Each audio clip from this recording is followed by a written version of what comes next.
What happens when the man who signs the checks grabs a mop and realizes his people aren't even getting a lunch break? Harlen Tate had owned the 9-store gas station chain for 6 years. He bought it from a retiring couple who'd built it up from a single pump stop in the 80s. Since then, Harlen had expanded carefully, never franchising, keeping each location corporate-owned. He believed in staying close to the ground, but somewhere along the way, the ground got further away. Customer complaints were up. Nothing huge, just small stuff, unstocked shelves, dirty restrooms, a few bad reviews about staff being rushed or unhelpful. The kind of things Harlen used to pride himself on avoiding. So instead of another district manager meeting, he decided to go see it for himself.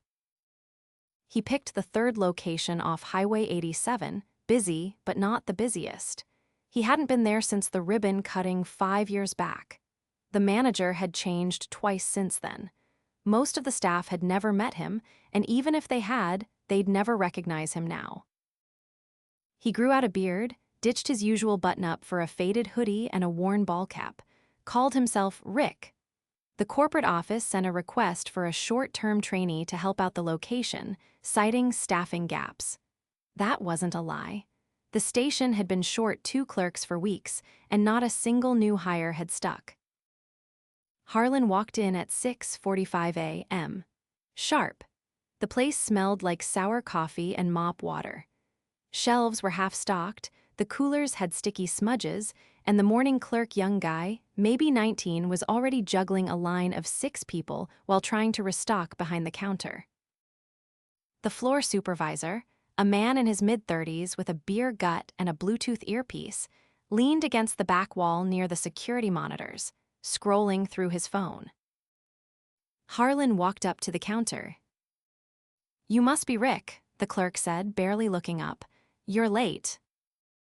Harlen glanced at the clock. "I'm 15 minutes early." "Oh," the kid blinked. "Sorry, I just never seen help show up early." The guy in the back didn't move. Harlen worked the floor for the next few hours. Stocked the snack aisle, cleaned the cooler doors, sorted the delivery from the back. He kept his head down, watched. The floor supervisor's name was Mitch. He barked instructions from the front of the store like he was coaching a football team but didn't lift a finger. And every time one of the clerks asked for a break, the answer was the same. "Not now, we're slammed." But they weren't. At around noon, Harlen caught a conversation behind the cooler. "Hey, Cassie," a soft voice said, "you eaten yet?" Cassie, a woman in her late 20s with a long braid and tired eyes, shook her head. "Nope, Mitch says we're 2 behind again." "You've been here since 6. "Yeah, I'm used to it." Harlen watched her pull a granola bar from her bag, take a bite, and slide it back into her locker like she was hiding it. By 2 o'clock, Harlen had seen enough to know something wasn't right. He approached Mitch while he was watching the security feed again. "Hey man," Harlen said, "Cassie's been here all day and hasn't had a break. Think she can take 10. Mitch didn't even look at him. "You just stock shelves, let me handle the floor." Harlen's jaw clenched. Is there a reason nobody's taken a break since I got here? Mitch finally looked up. "You knew, we don't have extra hands to cover. If they want breaks, they can take them after their shift." "That's not how labor law works." "Yeah, you a lawyer now?" Harlen leaned in, voice low. "No, but I'm real good at reading faces, and right now you're looking real nervous." Mitch stood up. "You got a problem." Before Harlen could respond, Cassie walked by, pausing just long enough to whisper, "Don't. He's not worth it." That hit harder than Harlen expected. He watched her disappear into the cooler room again. Back to work, no complaint, no fight. Just silence. Harlen stepped outside, took a breath, and looked up at the sky. He felt like he'd been punched in the gut. He'd built this company to be better than this garbage. And now, he was standing in the middle of the kind of place he used to swear he'd never run. He reached for his phone. He didn't text anyone. He didn't call. He just stared at it. Then he put it back in his pocket. He wasn't done yet. At 3:10 p.m., the buzz of the automatic doors announced another wave of customers. A delivery driver with a clipboard, a mother dragging 2 kids, and a man in a stained mechanic's uniform all stepped inside within seconds of each other.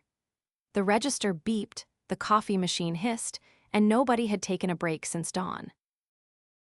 Harlen was wiping down the drink station when he noticed Cassie's hands shake as she rang up a customer.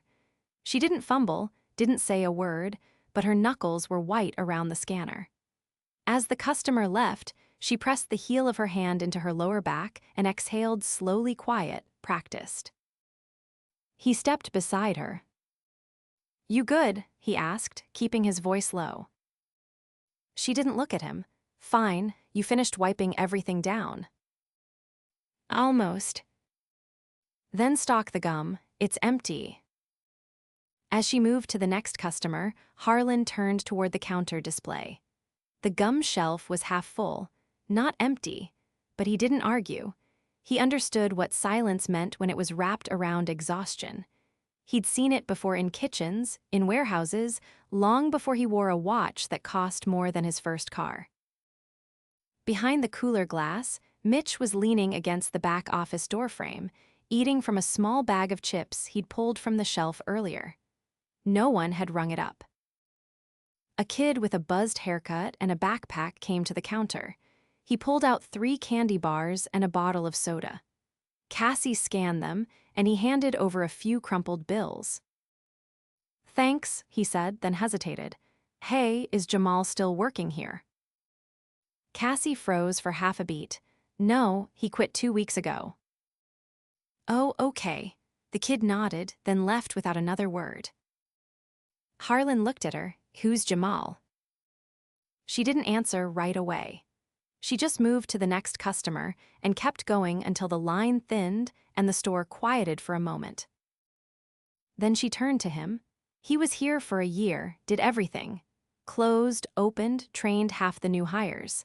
Mitch started cutting his hours when he wouldn't cover extra shifts, said he wasn't flexible. Jamal worked 2 other jobs. He asked for 1 day off. Never got it. Harlen folded his arms. What happened? He put in notice. Mitch told everyone he just stopped showing up. Harlen kept his face neutral. Did he? Cassie looked him square in the eye. No. A bell rang. Someone walked in. The moment passed. By late afternoon, the sun cast long shadows through the front windows. The cooler buzzed louder than before, and a puddle had formed beneath the coffee machine that no one had time to wipe.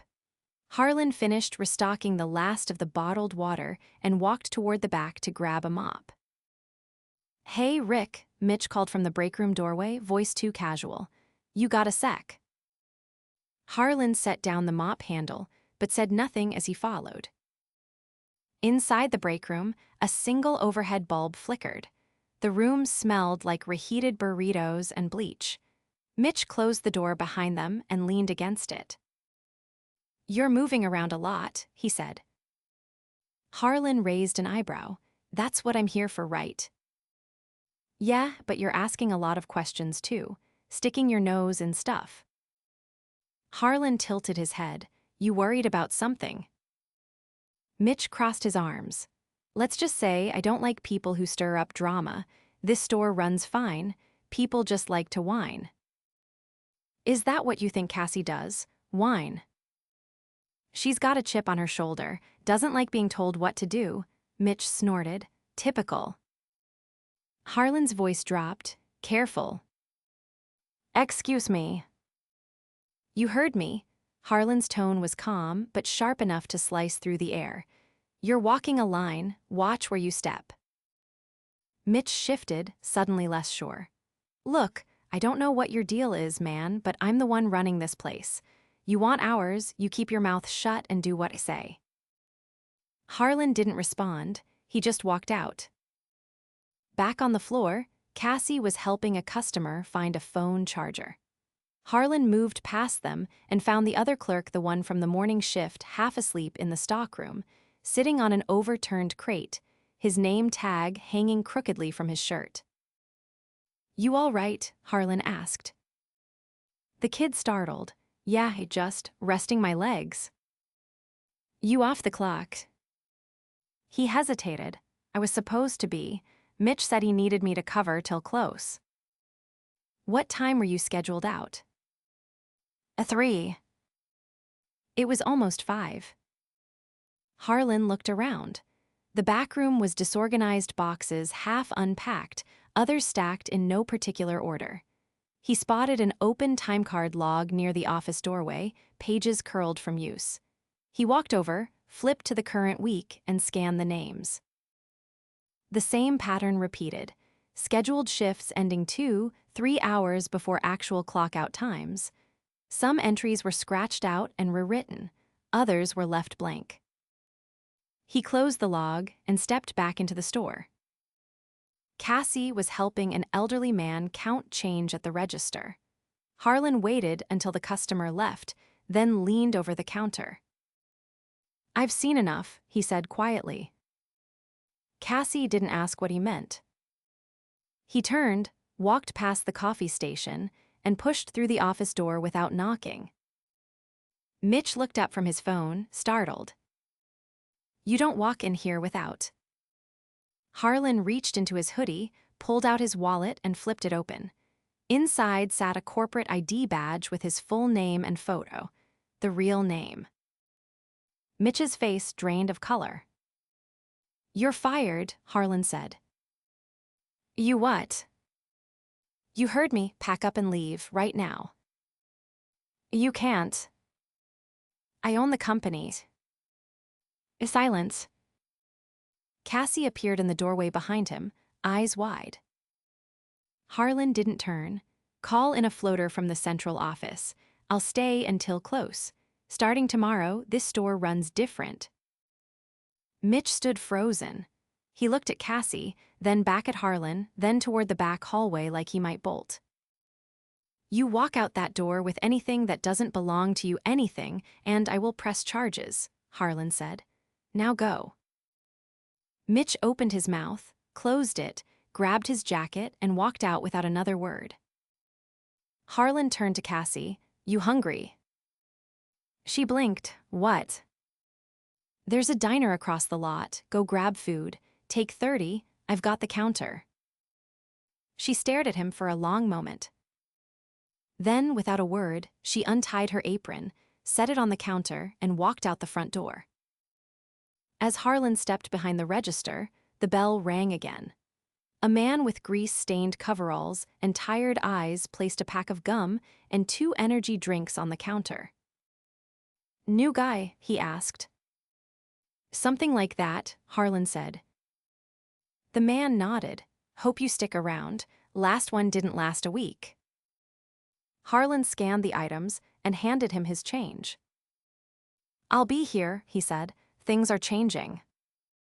The store was quieter after Mitch's departure, but the stillness didn't feel like relief, it felt like the pause after a storm, when everything's too calm and the damage hasn't quite settled yet. Cassie returned exactly 23 minutes later, carrying a small paper bag and wearing the same expressionless face she'd had all day. She didn't ask what had happened in her absence. She didn't need to. Harlen handed her the register key and nodded toward the counter. "I'll finish the mop job I started." She gave a small nod and stepped back into her station without a word. The floor was stickier than he remembered. He filled the mop bucket with hot water and a heavy pour of citrus cleaner from the storage shelf. The scent hit sharp, stinging his nose. As he worked his way across the tiles, he noticed how uneven the floor had become.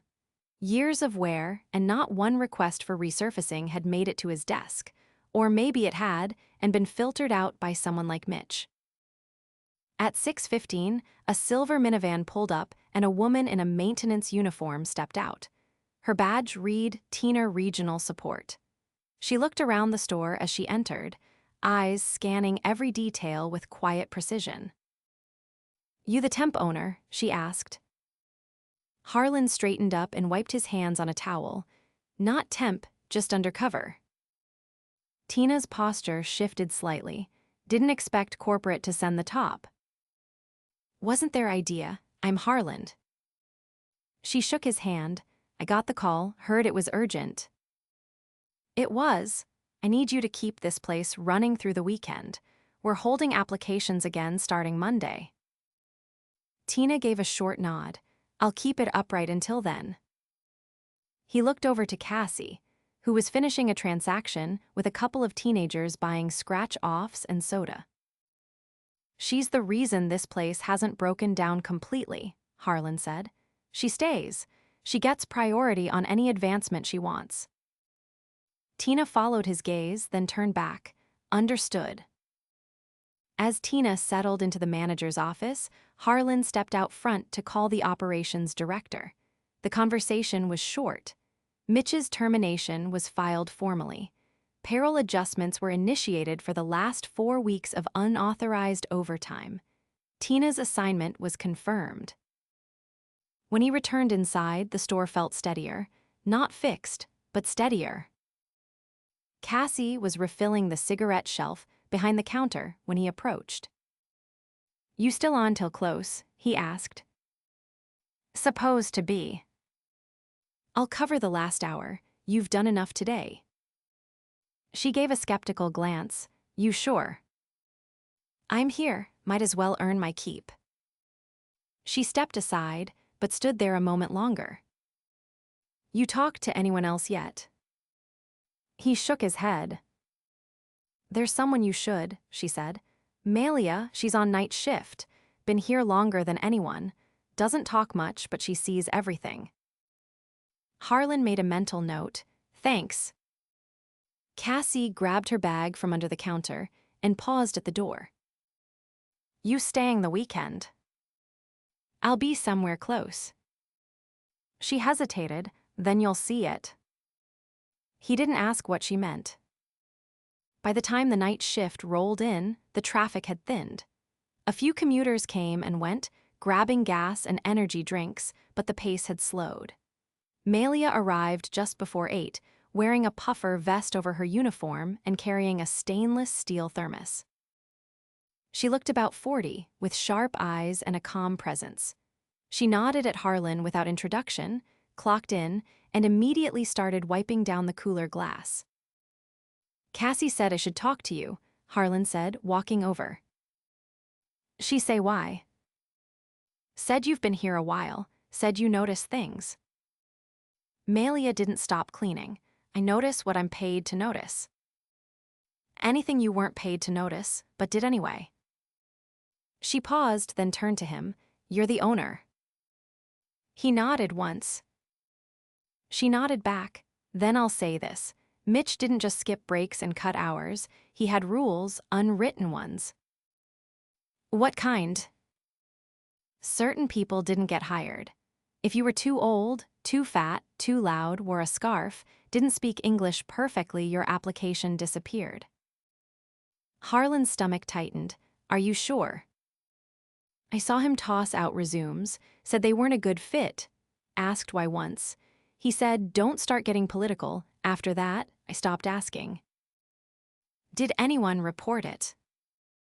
"To who? He was the one they'd have to report it to." Harlan's jaw tightened. "Anything else?"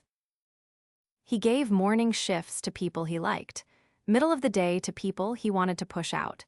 Anyone who stood up to him ended up gone. Cassie's only still here because she's too stubborn to quit. Harlen leaned against the counter. "Why didn't you leave?" "I need the job, and I still believe the company was better than him." He met her eyes. "It will be." She didn't smile, just turned and went back to work.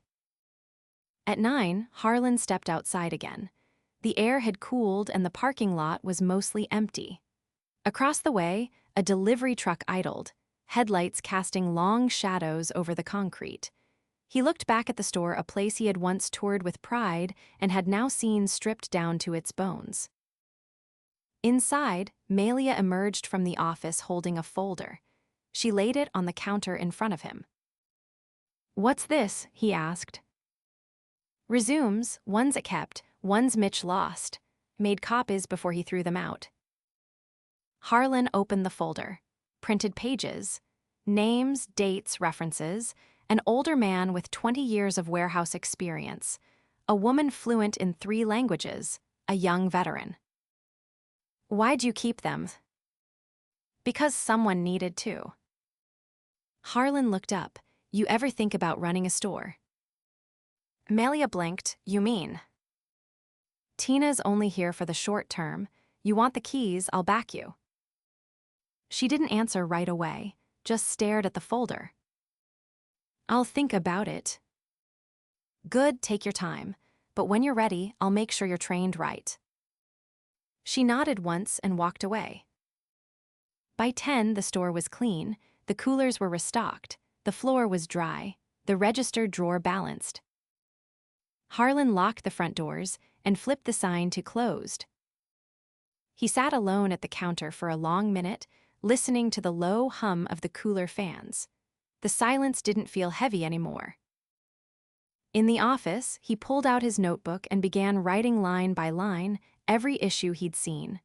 Not just at this location, but what might be happening at others. He listed protocols that had failed, points of contact that had gone silent, gaps in oversight. He didn't stop until the page was full. Then he wrote one more line, underlined twice. No more distance. He closed the notebook, stood up, and turned off the lights. The next morning, Harlen was back in the office before sunrise. The store hadn't opened yet. The lights were still off, and only the soft hum of the refrigeration units filled the space. He sat at the small metal desk that had once been Mitch's command post and pulled up the regional staffing reports on his laptop. They were worse than he expected. 3 other stores were running with similar patterns, reduced staffing levels, increased turnover, and time card irregularities. He flagged them all. By 6, Malia had arrived. She didn't say much, just nodded once and unlocked the front doors, flipping the sign to open. She moved with the kind of quiet confidence that didn't need permission. Harlen watched her for a few moments, then stepped outside to make a call. "Tina," he said once she picked up, "I want you to spend the next 3 days at East Ridge. Bring a compliance binder and take notes. You'll know what to look for." "Same kind of problems?" she asked. "Possibly worse." "I'll handle it." He hung up and walked back inside. Malia was at the register, not because she had to be, but because the morning clerk had called out. Harlen stepped up beside her. "I'll take the front for an hour. You focus on reports, get familiar with the system." "I've seen the system," she said. "Not from this side of the screen. You'll be reviewing applications by next week. I want you ready." She hesitated, then nodded and headed toward the back. At 7:30, Cassie walked in early, coat zipped tight against the chill. She paused when she saw him behind the counter. "You're still here." "I'm staying through the weekend. After that, I'll be checking in a lot more often than I used to." She pulled off her gloves. "Malia said you offered her the manager position." "She hasn't said yes yet." "She will." Harlen rang up a customer, then turned back. "You ever consider training new hires?" She gave a short laugh. "You mean officially?" "I mean on the clock with a raise." "I've been doing it for free." "Exactly." She looked at him for a moment, then nodded. "All right, but if they quit after 1 shift, I'm not chasing them." "Fair." By mid-morning, the store had settled into a steady rhythm. Harlen worked the floor, filling gaps, covering breaks, and observing. Malia returned with a clipboard and began drafting a new work schedule that included regulated, documented breaks. She wrote in pen, no erasers, no edits. Around 11, a man in his 60s walked in wearing a navy jacket and holding an envelope. He glanced around the store, unsure of where to go, until Harlen waved him over. Looking for someone, Harlen asked. I dropped off an application a while ago, never heard back. I live 2 blocks up, thought I'd check. Harlen took the envelope, opened it, and read the top of the resume. Retired transit supervisor, clean background, flexible schedule. You never got a calls. Nope. Harlen stepped behind the counter, grabbed a pen, and wrote a time on the back of the resume. Come back at 3, we'll talk. The man blinked. Seriously. Seriously. He left with a quiet, thank you, and a look Harlen hadn't seen in a while, one that mixed surprise with a kind of quiet dignity. By afternoon, the regional HR rep arrived to collect the folder Malia had compiled, the one with the discarded applications. Harlen handed it over personally. I want every name contacted, he said. If they're still interested, offer them interviews. If they're not, find out why. The rep nodded without hesitation. Understood. After she left, Harlen sat down with Cassie and Malia in the break room. They didn't make small talk. There wasn't much need for it. Cassie spoke first. You planning to do this at the other stores? Yes. Malia leaned forward. Then you'll need better filters between you and your staff. No more managers hiring buddies. No more blind spots. I agree. And whoever you hire to take over this place long-term, Cassie added, make sure they've worked a register, not just managed one. They won't be hired unless they have. Malia tapped her pen against the table. There's one more thing. Harlen looked at her. We need a policy posted, clear and permanent. Breaks are mandatory. No skipping. No stores too busy. People need to see it in writing. Harlen stood. Write it up. I'll sign it today.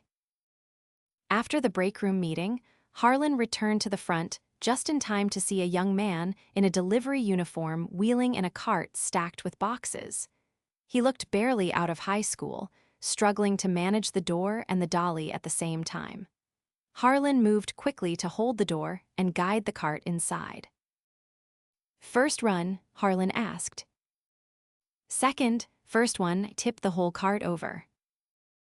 We've all been there. The kid smiled, then glanced around. Where's the manager? Harlen pointed toward the back. She's inside. I'll check you in. The delivery was logged, stocked, and shelved within 20 minutes. No chaos, no shouting, no one being told to stay past their shift. It wasn't perfect, but it worked.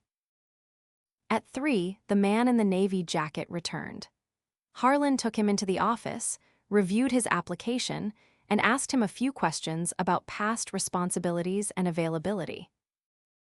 I can work mornings or evenings, he said. Whatever you need. I just need to be on my feet. Sitting around's driving me crazy. You ever work retail? Not since the 70s, but I know how to learn. Harlen handed him a printed schedule. You start Monday, we'll train you properly. The man stared at the paper, then looked up. Thank you. You earned the spot. Mitch didn't speak for this company. I do. After he left, Harlen locked the office and returned to the floor. The sun had dipped low enough to cast golden light across the aisles. He took a moment to walk the length of the store, checking each section. Beverages were stocked, the coffee station refilled, the mop bucket emptied and clean. Malia was restocking the tobacco display. Cassie was reviewing the updated schedule, red pen in hand, crossing out overlaps and rewriting names with quick precision. Harlen stood behind the counter and watched the door open and close as customers moved in and out. No raised voices, no glares, no one hiding a granola bar like it was contraband. It wasn't a transformation, it was a correction. At closing, he gathered the keys from Malia and handed them to her directly. I'll be back next Friday, he said. You'll have full access by then. She took them without ceremony. Got it. He turned to Cassie. You'll have your new title and pay grade in the system by Monday. Expect a call from HR. She nodded once. Good, I'll be ready. As he stepped outside, the air was cooler and the parking lot empty. He paused beside his truck, looked back at the building, and saw the faintest reflection of himself in the glass, hoodie still on, hands rough from 2 days of cleaning and lifting. Harlen had walked into that store expecting to find inefficiency. What he found was erosion slow, quiet, and devastating, not in numbers but in people, and it wouldn't fix itself from a spreadsheet. He climbed into the truck and started the engine. The store lights switched off behind him. This time, they weren't hiding anything.